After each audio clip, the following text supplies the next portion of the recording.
میرے گھر کے سامنے بھی بکرے رہے، محلے والے پوچھتے رہے بھائی قیمت کتنے میں لائے ہو؟ بڑے زبردست بکرے نظر آ رہے، بہت تگڑے لائے ہیں آپ کے، گزشتہ عید میں ہم نے دیکھا ایسے نہیں مل سکے تھے۔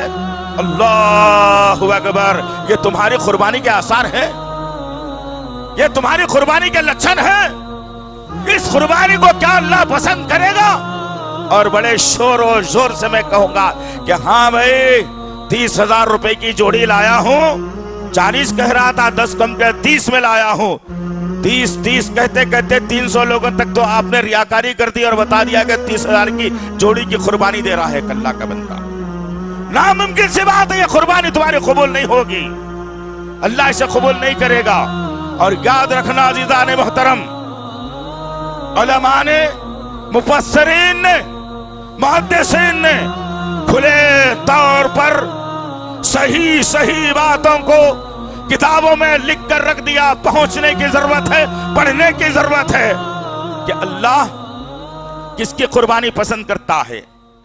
یہ سال میں ایک مرتبہ بکرا لا کر، چھری چلا کر، گوشت مزے سے کھا کے، کلیجی کو بھن کے تل کے کھا کے، بھیجا کھا کے، پایوں کی سروں کی نہاری بنا کے، ڈکار لے کے، نیند بھر سو کے سمجھ رہے ہیں کہ اللہ کے پاس قربانی قبول ہے، ناممکن سی بات ہے۔ یہ داڑیوں کو مونڈ کے، یہ نمازوں کو چھوڑ کے، یہ جمعے میں آخری صف میں بعد میں آ کے بیٹھ کے، یہ تمام چیزیں کریں گے تو قربانی آپ کی قبولی نہیں ہوتی۔ کر لو آپ 100 جانور کاٹ لو اس دن، ایک بھی قبول نہیں ہوتا جب تک کہ آپ یہ تمام کے تمام قربانیاں دے کر کے نہیں آئیں گے۔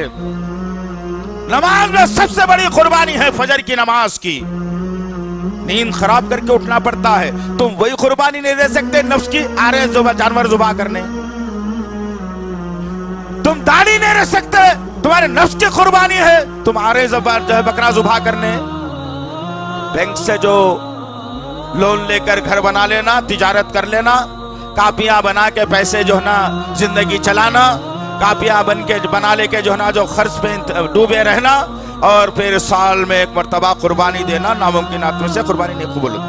اللہ تعالیٰ ابراہیم علیہ السلام کو بچپن سے لے کر بڑھاپے تک آزمایا، اور ہر جگہ ابراہیم علیہ السلام نے قربانیوں کو کامیابیوں میں تبدیل کر دیا۔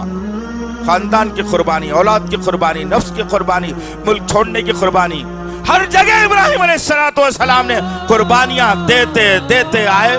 اب اللہ نے کہا کہ ابراہیم یہ تمام قربانیاں اپنی جگہ، اب ایک قربانی ہے جو یہ تمام کر کے آئے گا، یہ قربانی اس کی کامیاب ہوگی انشاءاللہ۔